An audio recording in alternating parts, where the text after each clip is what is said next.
Every day I see my friends in the library and I oftentimes find myself making small talk with them, not because I actually care about how their day is going, but rather to insert conversation.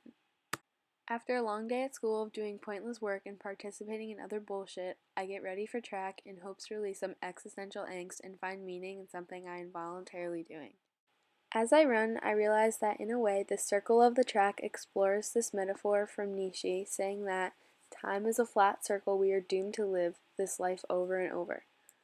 As I run, I am forced to face this reality, only to realize that in many ways my life is similar to the myth of Sisyphus. I am constantly pushing a rock up a hill just to have it fall down again. No matter how hard I train or how hard I work, I know that next year I will just have to do it all over again. Camus states you must learn to love the rock. One must imagine Sisyphus is happy. In many ways I agree with this. If I learn to love track, it will as a result make me a happier person because I will be more willing to go to it in the future. Unfortunately, I run track not because I like to run, but because it is something I am good at. I know if I train hard enough, I might be given opportunities in the future to fill up my cup to its full potential and possibly run for a good college.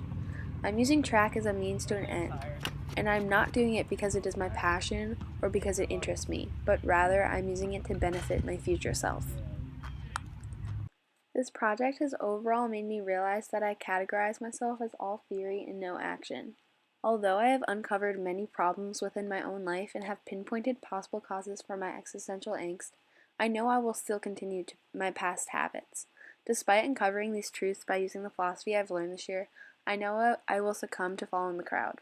I will most likely continue to live my life in a constant repetition just because I know this is the safest and most comfortable way to go about it.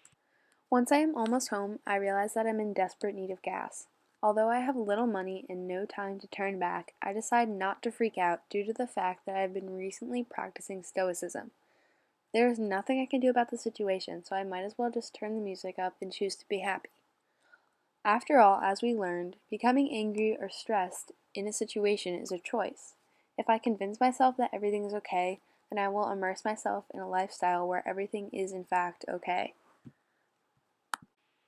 When I come home from school, I usually have a conversation with my mom. Today I saw that my mom had come home with a handful of groceries and I decided it would be beneficial to both me and her to help her out. I decided this not because I wanted to help my mom, but rather because I am socially conditioned to act this way, and I am biologically driven to feel compassion for my mom, and therefore I feel obligated to help her out. After this, I get ready to go to work, just so I can buy things I don't need with the money I barely have, just to impress people I don't even know. I work for 4 hours until 9 o'clock, even though I know I don't have the time between sports and school. At the end of the day, although it is past 10 o'clock and I am just starting my homework, I force myself to stay awake because I know it is necessary to get good grades in order to ensure that my future self is taken care of. I'm constantly doing everything for the future and rarely stop to do anything for myself in the moment.